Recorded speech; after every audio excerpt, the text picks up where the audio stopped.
Tell me what big announcement here. A big day, big day. As you know, yesterday was the first day I announced my candidacy for the Senate District 4 position. And the question that a lot of people are asking is, well, what does that mean in terms of who's the DA right now? By state law, I had to resign as district attorney before I could announce. It's called the resign and run provision. As most people know, Senator Creighton resigned his position so he could become the chancellor at Texas Tech University. And that was a discussion that I'd had with Brandon for several weeks now, whether or not I was interested in pursuing it. And so it became clear to me and my family that was going to be the right thing. And my particular feeling was we could do for the state of Texas what we've been doing in Montgomery County. I'm a subject matter expert in criminal justice, criminal law, all those issues, focusing on child victims, internet crimes against children. All the things that we do at the district attorney's office are the same passion that I've always had. And so given the opportunity to do it at the state level, I felt like it was an opportunity to try to make the rest of the state have the same values that Montgomery County has in regards to keeping the community safe. Now, so what did it mean? It means that yesterday was my last day as the elected district attorney of Montgomery County, Texas. It was a tough day. You and I talked about it a little bit off camera. Emotionally, to resign for a position that I felt was the most important position in any community. The district attorney, when he chooses to do something on behalf of the community, can make things happen immediately.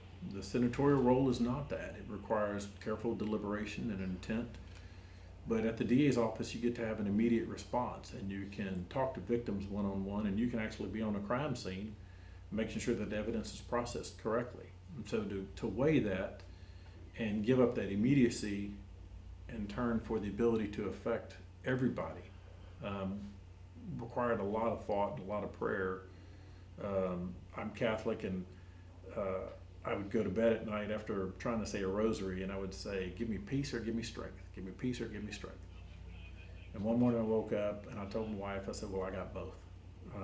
And so it gave me the resolve to move forward into it. And so yesterday what you saw was I had to resign as the elected district attorney. So why am I here? Well, for state law purposes, I'm the holdover district attorney now. So I still have the duty, according to the Texas Constitution, I have the duty of the office of district attorney, which means that the authority is still here. And there's an old saying when it comes to management, you can delegate the authority, but you can't delegate the responsibility. So I am still the district attorney. The responsibility is vested in me as the district attorney from the state of Texas. The assistants are sworn in under me, and so they act in my name and the state of Texas. So for anyone who has a concern whether or not that the district attorney's office ceases to function, the law is smarter than a local individual DA can mess it up. And so there's this holdover period that's in the Constitution that as long as I'm physically able, so for example, if a DA was shot and killed, like we've seen unfortunately in Kaufman County years ago, the operation continues on. In that position, the first assistant is deemed the one who carries forward if you're physically unable. I'm not physically unable, and I'm not the kind of guy to shirk my duty. So I'm here. And people are wondering, well, are you running for Senate? Yes, I am running for Senate, but you can't do it when you're the district attorney. And so now I serve at the pleasure of the governor. The governor has the ability, according to the Texas Constitution, to make this appointment. And it's one of those that it doesn't default to another agency, and it doesn't default to another branch or another individual in state government. And so, for example, it doesn't say after 30 days, if the governor has not made an appointment, then it defaults to the House or the Senate or the Lieutenant Governor or the AG or whatever. It's still the governor's prerogative. The only thing it's silent on is when. So how long will I be the holdover district attorney? I don't know. But I will serve as the holdover district attorney for as long as it takes. And so when I say I serve at the pleasure of the governor, I do. But it's the same job for me. It creates a little anxiety within your office in regards to who do they look to for the authority and for the responsibility, which is why it's just made easier for me to continue to come in and be the DA. My colleague, the first assistant, has applied for the appointment. And so Mike is eligible for the appointment, I would hope that the governor would appoint Mike Hawley as the first assistant into the district attorney's role. He's obviously been doing the job for years, and for those people who think I do a good job as a DA, I would hope they would have enough trust in me to think who I also believe. Now, I believe that there are several individuals within the DA's office. I always tell people they would paint the walls perhaps a different color, but so many of these people have been here for the last 17 years. So many people have the same roots that I do. They come from a law enforcement background, or they came from Johnny Holmes and Harris County DA's office. I've had employees that have been with me here for the last 17 years. They know the playbook. They believe in the same way that I do. One of the things that I'm proud of, and I told the office yesterday, I've never hired anything other than servants who love their community. And so one of the things we talked about was, if your pronouns is the most important thing in your life, and that's the only story you want to tell, then don't come work here for the district attorney's office. Our stories are the stories of victims. I've never looked like any of the victims where I've advocated on behalf of in a courtroom. It takes a unique person. So here you've got this 55-year-old, 56-year-old white male, and yet the people I advocate for are women, children, victims of sexual assault, things that I've never been a victim of, and yet I still tell their stories. And you need a prosecutor who cares, and you need a prosecutor who cares for the entire community. And so that's what we have here at the district attorney's office. There's 140 people here that all row the boat in the same way, and they care about the community and they care about victims. So I think that Mike is one of the best and brightest men I've ever met. Mike has 3 degrees. He obtained his law degree in the military. He became a judge advocate general. Mike, not only that, the Army sent Mike to law school, and Mike is only one of 2 individuals in Montgomery County that I'm aware of that have an LLM. Mike is basically a professor in law as well. And so Mike served at the Army War College as a major, teaching other members of the military how to be JAG officers. That's the degree of proficiency that Mike has. Mike is also board certified in criminal law. So if anybody is concerned whether or not the next guy is as good or better than me, you're talking about a devout warrior. You're talking about a guy, a devout husband, father. Frankly, I don't surround myself by anybody who doesn't have some of the same values I do. So Mike's proficiency as a trial attorney is incredible. Mike's proficiency as a manager is incredible. The state of Texas put their stamp of approval on him, as he's board certified in criminal law. The state of Texas put their stamp on him when he became an attorney, and the U.S. government and the branch of the Army put their stamp on him as well. And so I think the county is in good hands, particularly if Mike gets the appointment, and he will seek the appointment. And I will serve in the capacity as the holdover district attorney until the governor makes an appointment, hopefully that appointment. It'd be tough leaving the DA job. Yes? Yes. What, 5 terms? 5 terms. 17 years or 17 years. Probably the most, I kept telling people I want to do one more call out. I started the training I'd received at the Houston Police Officers Union was you go to the scene, because the scene was where you could make the most impact. And when Tommy Gage was the sheriff and I told him the way that the DA's office was going to be, we were going to be on any scene that involved fatality, involving drugs, alcohol, speed, public violence, or violence against a public official. And I think that took everybody by surprise because the office is relatively small. There are only 2,500 prosecutors in the whole state of Texas.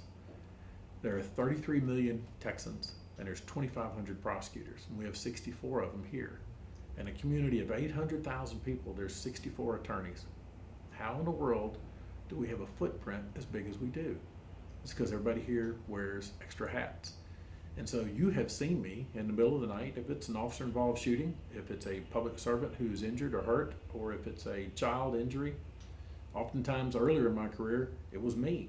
And I'd be bringing investigators because of my background doing homicide investigations and murders and high-profile litigation at the police union.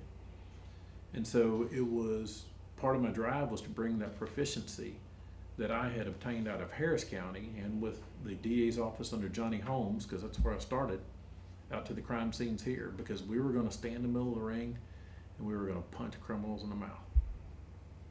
And I would tell people, when you come to work here, a lot of people need second chances. A lot of people need the resources that a court can provide, but that's not my job.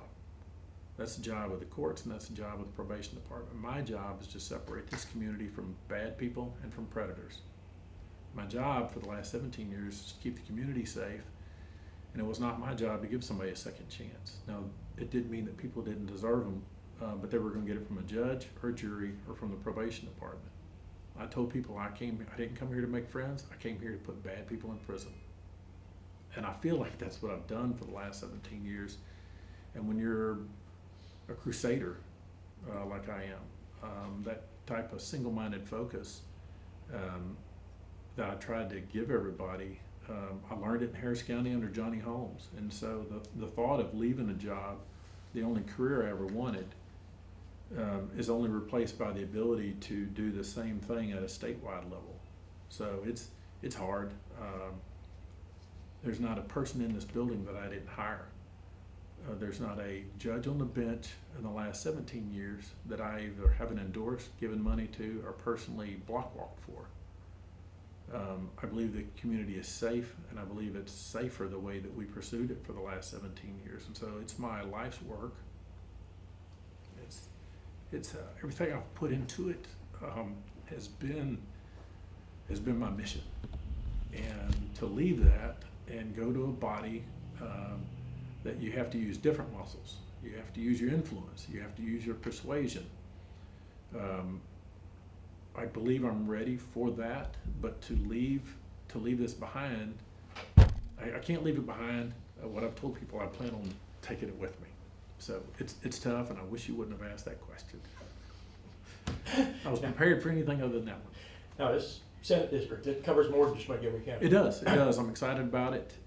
It's 24% of Harris County. It's between 8 and 10% of Chambers and Jefferson County, and 1% of Galveston, which is down there in Bolivar Peninsula.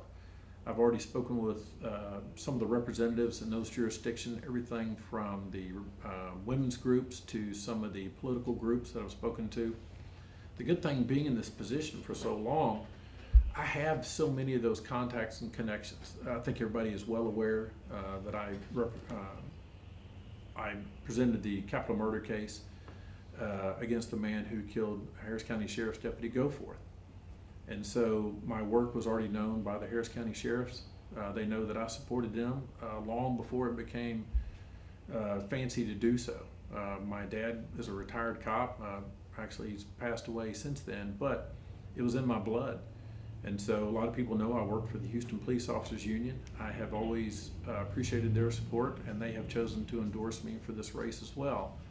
So it became easier to reach into those communities where I had already worked in those communities. The U.S. Marshal for the Eastern District is a guy named Robert Hobbs, long since retired, but I've got friends in Chambers, I've got friends in Jefferson, so I have communications because I keep up with people, at least within the vein of law enforcement and the vein of making friendships. And so DAs know the county attorneys, and the county attorneys know the county judges.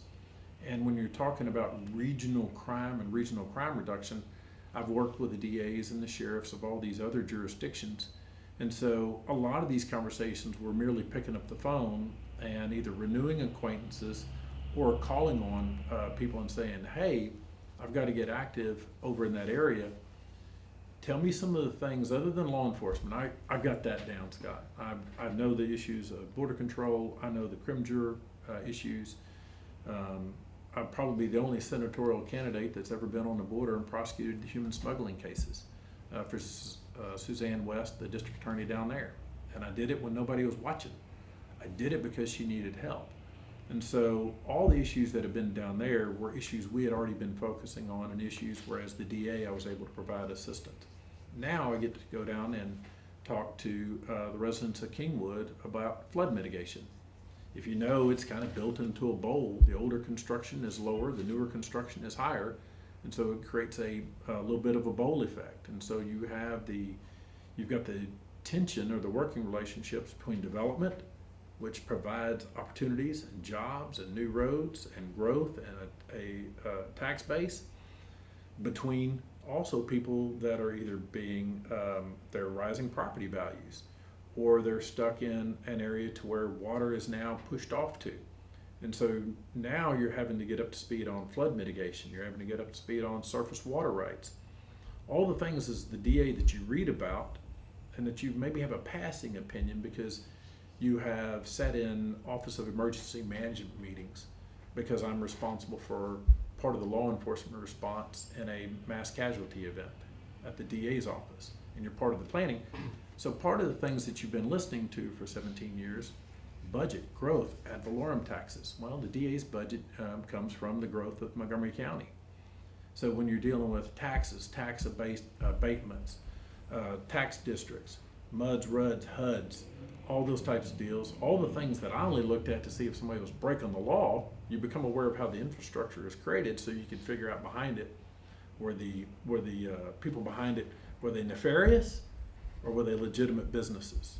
And so as we know, we've got a little crime down in South County. Sometimes we have international influence here, and whether it's cartel based or whether it's local, homegrown local terrorism.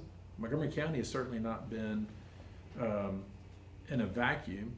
We're close to the ports in Houston, and so we've all had to do the FBI briefings over the years, but they're things that you don't talk about. Most people know I don't have a social media presence. And so all the security briefings that we've received over the years, everything, we're the next biggest city. We're the largest DA's office between Harris and Dallas. Well, of course I'm getting the briefings. But why am I going to get out on social media and talk about all the things that you learn about over the years? Okay, well, you've got the energy corridor in Houston. You've got the hospital corridor in Montgomery County. And so when you're talking about mass casualties, do they evacuate south or do they go north? You got 45 and 59. And so whether you're dealing with TxDOT, the Texas Department of Operation and Transportation, or NHTSA, National Highway Transportation Safety Advisory Board, you're in those meetings and you're listening, you just keep your mouth shut because unless it sounds like a crime, you're just listening. So all those things that you acquire over the years, they're there. They've just been things that operationally weren't within my lane. So I've enjoyed listening to them. It's a new part. It gives me an opportunity to flex different parts of my skill set using the influence that we have and learning new things. I'm excited about it. And you're known around the state. I mean, you've been DA here, but you've been called out to just about several counties around the whole state for 17 or 18 counties, everything from Waxahachie. I put the sheriff in his own jail there. I put the sheriff in his own jail out in Jasper. I've prosecuted in Ligon County, Terrell, Davis, Bracketville, great cases down there, Del Rio, Leon County, San Jacinto County, Huntsville, Madisonville, Brazos, Brazoria, Galveston, Harris. It didn't matter. Wherever the duty led me is where I went. If there was a case that needed an avenging prosecutor with a certain skill set, I used to tell people I was the Liam Neeson of district attorneys. I have a specialized skill set, and if they had a situation where they needed somebody to come in as a heavy hammer, I would get the call, and I've enjoyed it. So yes, I do enjoy a reputation in a narrow field, and that's the field of criminal law. All right. So next thing is just getting in state senator. Yeah, that's it. I mean, away we go. Thank you, Scott.